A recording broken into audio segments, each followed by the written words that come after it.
Welcome to 3D Learning, Animal Rights Video 4.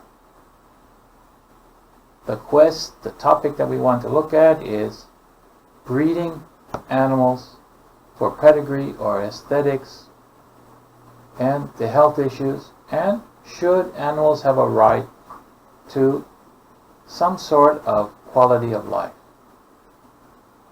Animal rights is true. I love pets, but I don't have any. What about you? Outlining the story. Last video, you read the story, the vocabulary was there, you were challenged to write new definitions. Now you want to use those ideas, those vocabulary you want for your argument, for your debate, for your argument, whatever you're going to use. Not all the vocabulary is really relevant. It's just a basic vocabulary that you may not know. But there is vocabulary that is important. You should have highlighted that. So we want to create an outline beginning with the main topic. What the title is, and what do you see as the topic? What is the focus? Is it dog? That's in the beginning. But the story is also bigger than that. So what's the main topic? What do you want to focus on to make your arguments? What kind of topic? How would you write it? That's what you want. One for each paragraph, and there are more than 10 paragraphs, I think, in this one. Maybe not. What is your main topic? And then, in each paragraph, key idea with 2 or 3 words. Remember? 2 or 3, like 3 words. It says 3 to 5 words. Don't make a big statement. Read your paragraph. Choose the key idea.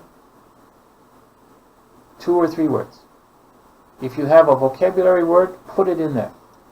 That's really good. Now here, you only have 3, but there are at least 10 in the book. So you should write that. It's a little bit difficult. You have to think. I want to say more. You're not writing the paragraph, you're just writing the key idea. If you use 2 or 3 words, that's really fantastic.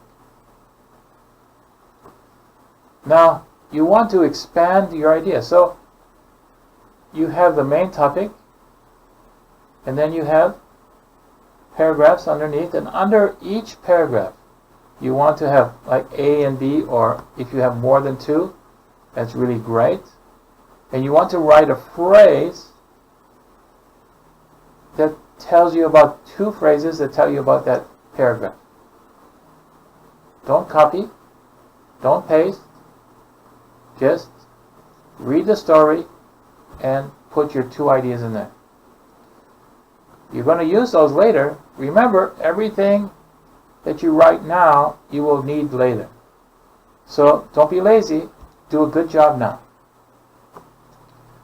Write out your paragraphs using your previous work. So now you have the main topic. You have a couple ideas. Write paragraphs out. And 1 rebuttal paragraph. So now you want to make your point, and you want to make an opposite point. So if you have 2 ideas, here, write out a paragraph here and a rebuttal. Okay, write out a paragraph here, write a rebuttal. So do this with your team. Don't do it by yourself. And reference each point you make. Where did you get that information? Go on the internet, find more information. And I think this is from Vox, and you will find more information if you just look at some of the links that are on the internet. In the introduction, use your 10 ideas to communicate the order of your argument. If you have 5 people in your team, you want 5 arguments In your introduction, you want 5 ideas. Introduction is 5 to 8 sentences. Make a sentence for each point, and in the sequence that you're going to do it. And in the conclusion, you want to kind of repeat what you said about the points. You don't write the same thing. It's not a cut and paste, but you want to say what your outcome was, each point in sequence. They should follow the sequence.